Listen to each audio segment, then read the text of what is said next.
Is the future of liberalism in South Africa, in your view, secure in the hands of the DA? Or has the time come for a new party with ideological honesty and integrity when it comes to liberal values? Thank you. Thanks, Andrew, and you, of course, also come from a distinguished political family. You know, look, I'm not attached to labels of parties. I was more or less born in the Progressive Party, or we were, and then became the PRP, PFP, DP, and it changed and evolved and grew. So the DA has no exclusive rights to be the custodian of any one set of values, and there might be others. But let me say this, and since I spent most of my adult life building the DA up with some very significant assistance from the people mentioned and unmentioned in this room, that I wouldn't throw away a party which has got 20% of the votes in South Africa, and who knows what will happen to the ANC, which might at some future point disintegrate, that controls one of the 9 provinces and governs it quite well, and which significant parts of which are liberal democratic in the DA. Now, I quite, as I do, I call the DA out when I think that it's made some infractions. But I remain DA, and I remain of the hope that the DA will get its mojo back, intellectually, ideologically, and electorally as well. I think that's perfectly possible. And I hope it happens, because, you know, I would not throw away the DA simply on the grounds of, you know, ideological or political purity. Because I think we saw in the election, there were parties that were far more ideologically coherent than the DA, both to its left and its right, that did extremely badly in the election. And, you know, a political party, if it's going to mean anything and make a difference, you know, I quote Dean Smuts, a most wonderful and really very difficult colleague. Ryan will tell you, you know, you'd give Dean Smuts a statement and say, I'm not going to issue this. Rubbish. Perhaps a few more people in the DA should have that view, might have better statements, but anyway. Or Douglas used to have to deal with, Douglas is an ultimate diplomat, he was very good at dealing with very clever, not always easy colleagues. But Dean said, you know, and it's in the front piece of a very excellent book, Parasites or Patriots or Parasites. She said, you can either make a noise or make a difference. And, you know, making a noise is very important, and I was accused of, you know, doing that. But when you have political power, even in a small sense, as municipal, provincial, and hopefully one day nationally, you can really make a profound difference. And sometimes you can influence the difference by being ahead of the curve, not just, you know, surfing behind it, as we sometimes do. So I'm giving you quite a long answer. But Andrew, I do not believe, and I'm not saying this because I've got any skin in the game, I do not think the DA is beyond redemption. I do not think it's suddenly fallen into the clutches of an illiberal cabal. But I think it needs, as I said in my remarks tonight, to repurpose itself. That's what I think, and I hope it will do so. I tell both of them. Tony, it's so good to hear you again. 40 years ago, you and I were in student politics together. Good heavens, yes, that's right. You were Vice President at Wits and I was at Natal Varsity. Yeah. And as you spoke today, I thought you convinced me then that you were just far more adept at the political sphere than I would ever be. So I went into a much easier job of becoming a social worker. And it's in that context that the question I want to ask you. I spent most of yesterday morning in the home of Mavuso Msimang, who has become a close friend and somebody who I think very much epitomizes the signpost rather than the wind vane within the ANC context. And I wasn't there to talk to him about his membership of the ANC per se, but just the question of where are we going? And would he not leave the ANC and give up on the ANC as his daughter has done, Sazonke and others, writing them off? And he said he would if there was a party that could actually carry with him the sense of the deep values and concerns that he embodies as somebody who is very much a Mandela-like character in my experience. So my question really is the notion of a Liberal Party being formed? Because if it is, from my work as a social worker in the Eastern Cape, fighting Australian mining companies, Chinese investment companies, who are wanting to basically take us back to the dreadful days of apartheid, where traditional leaders are co-opted or part and parcel of a systematic land grab type process, that's where I would hope a Liberal Party would incubate its ideas.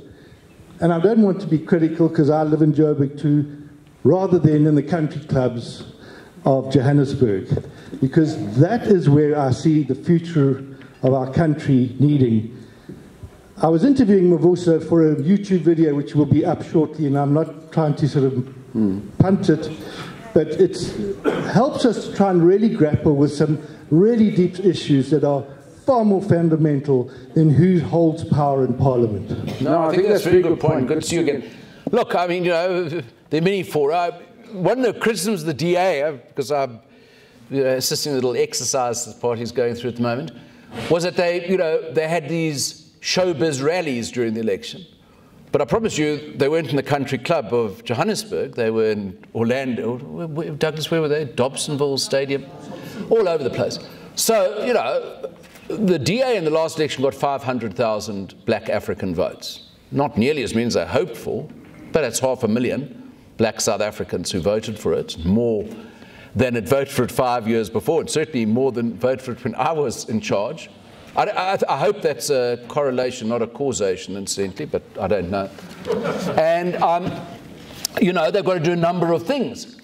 But really, you know, without misunderstanding your question, but to make the point, you've got to have a compass, because otherwise all's lost. And, you know, interesting enough, I was looking at some evidence, and you certainly should use polls, not to determine your stand on issue, but, you know, find other useful facts.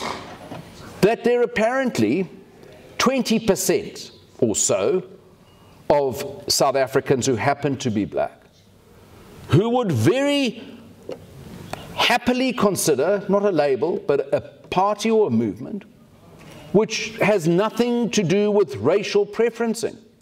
So there is a universe of future voters out there who I think are available. Now, look, I mean, all of us have associations, and we come with baggage and heritage. And people are very critical, well, you know, it's the white party or whatever. But it happens that, you know, 46% of the current electorate of the DA is white. And in turn, 75% of whites vote for the Democratic Alliance. So it's not just a base, but sort of constituency that needs to be served along with any others. And any organization, if you read R.W. Johnson's recent book, Fighting for the Dream, which tries to create a large multiracial organization in South Africa, has set itself a hell of a task. He suggests the only enduringly successful multiracial organization in South Africa are the churches, particularly the Anglican and the Catholic churches. And he then says the reason they have sustained themselves, been multiracial and significant, is because they have a creedal disposition, obviously. You know, you're a Catholic, you have to have core beliefs, or shouldn't be a Catholic, and they have external authority, either Rome or Canterbury. And I think it's very true. But that's why you need, after an election, to spend quite a lot of time getting your creed fit for purpose.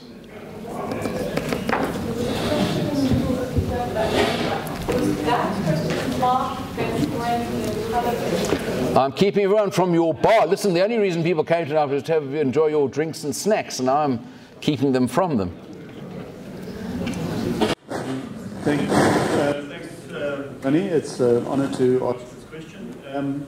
I fully agree with the idea of implementing policies that encourage economic growth, where the market takes precedence. Unfortunately, in my experience as a small business person who was participating during the year where we experienced 6% economic growth, which was the highest Economic growth that South Africa's experienced since the 1960s. Unfortunately, I did not see the trickle effect in action. Yeah. And I believe SS skilled labor And I want to put emphasis on skill, because there are people in factories that have got a lot of experience, they've been in for many years, that know their job, they know what they're doing. But unfortunately, they are still vulnerable to being taken advantage of by virtue of the high unemployment rate. And they're often threatened with being replaced. And this is my own experience in the company that I was working for, by being replaced by the long queue of people looking for a job. So unfortunately, they are willing to accept very low wages to produce products that make exceptional profits for the owners of the company. So how do we as a liberal group compel the captains, and I say captains in inverted commas, because they are more captains by virtue of just being there at the right time, as opposed to really offering profound new ways of doing business.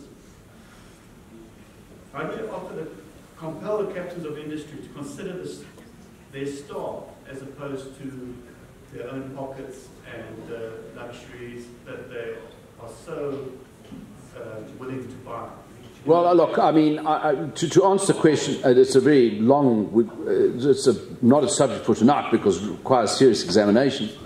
Just make 3 points very, very quickly. You know, as Bill Clinton once said, you know, you can't just double down on trickle down. So economic growth in and of itself is not a silver bullet, but is the absolute minimum precondition to everything else. So is a tax base, incidentally, so we can bewail evil capitalists and rich folk. But, you know, the more of them leave the country, and you saw accompanying our shocking unemployment figures, is once again, yet again, the SA Revenue Service has reported, I think also yesterday, on a pretty bleak day, that there's a very significant undercollection by SA Revenue in the current tax year. So the projections of Treasury to fund all these other massive social and redistribution programs are not going to be met, which increases the borrowing, which pushes our debt into, you know, almost debt-trap territory, and so on and so forth. So I absolutely agree that you've got to have a couple of arrows in your quiver. But the biggest and most important one is to get the growth rate up. And then you can have a conversation about a lot of other things, although, you know, we should be creating a nation we have to encourage those entrepreneurs. We have to encourage those factory owners. Or we've got to say that the government has conspicuously failed to do for the last 25 years. And that is to do two things. You can have a high wage economy, and you can have a restrictive labour practice, which we certainly have, provided, and you can have more growth and more employment, provided you have world-class infrastructure and you have high skills. So what we have done is to pretty much decimate our infrastructure and to dumb down our skills by providing the worst education in the world, practically. Well, I think actually, you go to the Gaza Strip, you get a better maths and science education in South Africa. So you've got a choice. So the problem with our government and their policy choice, they don't say, well, you know, we've got to make a choice. They'll say we'll have it all, and then you land up with very little.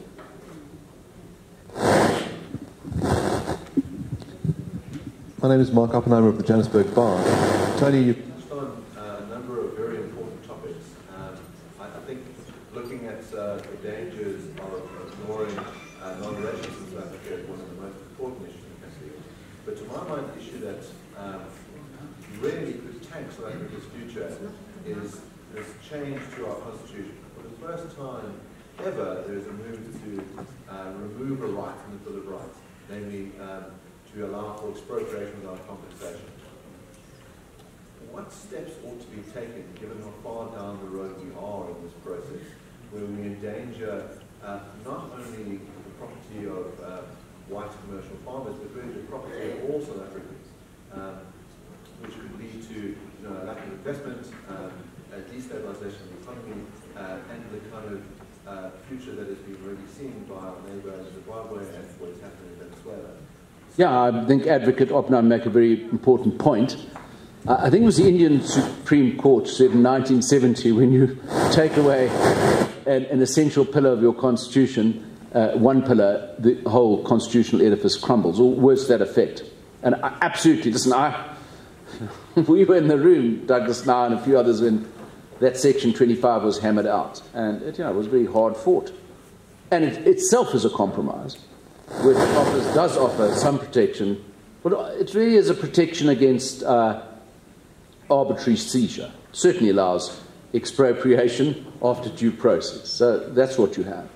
Now you can take two views. If you're a pragmatist, you can take a robust view and say, well, what will finally come out of it will be an amendment which will really not change the fundamental principle embodied in Section 25, which really is, as you know, is a shopping list of various options from good to bad to indifferent already there. Or you can say, the view, well, once you've actually started tinkering with that clause, the whole thing is up for grabs. So, that's why I have been, poor man's Churchill, I can write and speak, but I have, from a position of no power, and as he was, but a very poor man's Churchill. But, that's why whatever I've had a chance to see, to write, speak, and engage on it, I've been very opposed to the amendment of any sort. But in the world of pragmatism rather than principle, maybe they will concoct some amendment which actually doesn't really change the status quo very much. But I think you've always got to have regard for the fact when you start on that process, it becomes a slippery slope. Yeah, Jill, the famous Liberal. Sorry, I'm not the question master. Maybe Jill. Oh, sorry. And then you must close the slate and open the bar, which is the essential reason most people are going. What is recording? What is what? My name is Gwen Ngwenya. I suppose the question I'd like to ask you is with regards to holding the line, but I'd like to preface that briefly by saying that I think it's much harder to uproot illiberal values and ideas once they have taken root than to try and prevent them from finding fertile soil in a political party in the first place. I mean, illustrative of that is that I think today you'll hardly find any white South African, or it will be difficult to do so, who will admit to having voted for the National Party.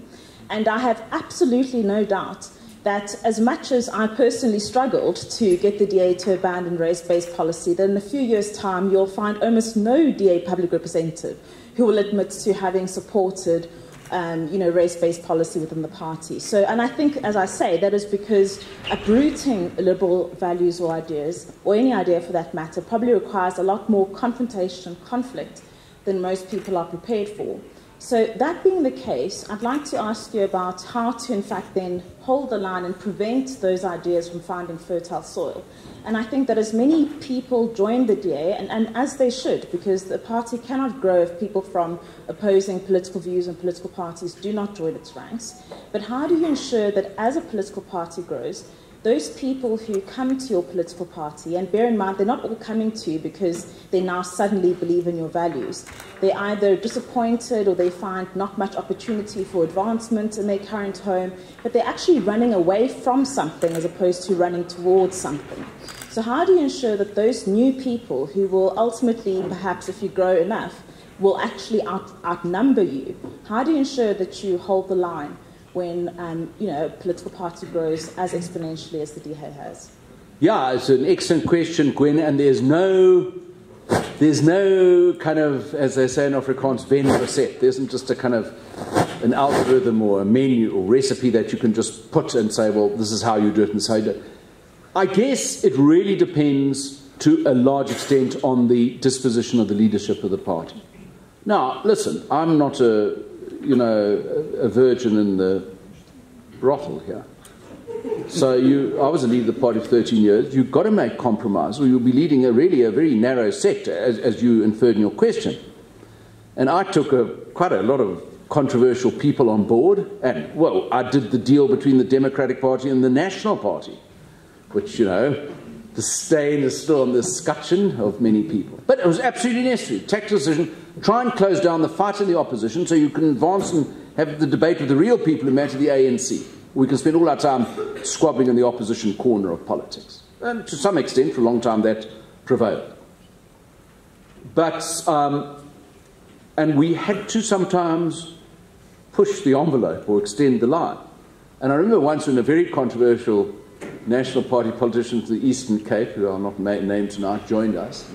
Outrage. I had to address almost a protest meeting of the progs in the Rosebank Hotel. And the Financial Mail said the good thing about this doctor, as he was, National Party politician joining us, is he's an opportunist. But opportunists go where opportunities are. And when I read that sentence, I thought, so it's exactly right. Because he had a very good sense of political survival and where the wind was blowing. So I embraced him to our ranks. But at critical moments with him and others, we had to hold the line. And you could, have some flexibility, but you couldn't stray. So I think it is critical that the leadership cohort of the party actually know what the line is and how to hold it in a reasonably flexible way, which you have to be if you're heading a multi-cultural organization with people from different things. The other thing that is absolutely essential, and here I really sound like an ANC hack, but among my many I'm not, you've got to have political education. I mean, if people just wander in, everyone has to be welcome, but they have to be inducted into the values policy. Actually, the Friedrich Naumann Foundation used to be fantastic in helping us with workshops, and and the bigger the party grew, the greater the need for the workshops. I don't know, that still pertains today. Actually, what does it mean to be in a liberal Democrat party? What are these pillars? They're just abstractions. How do you make them meaningful for communities? Because, I don't think it helps to go around saying, I'm a liberal. Most people think it's not a great thing. It's how those principles are given expression, how they are communicated with a degree of empathy that's really going to turn the corner.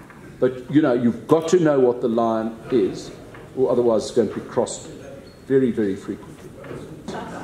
Hi, Tony. It's Khalid Kachalia here. I'd be very interested in what advice you might give to the DA in how it should perhaps balance the primacy of principle, which you've so eloquently spoken to today, with the primacy, if you like, of polling, which I believe the selective pandering to has driven the DA down a rather parlous path. Yeah, it's a very good question. Look, we use polling a lot. Ryan is here tonight. He introduced the science into the party. But we didn't use the poll to find out what we were standing for. We either used the poll to test a slogan or to see, where our support was in an election and how a message was playing in a certain community. But I might be wrong about this. I cannot think ever once that we went and conducted a poll saying, what should we stand for? Or equally, we took a group of opinion polls and put them together and said, this is what we stand for. I'm obviously caricaturing. I'm not saying it's done at the moment.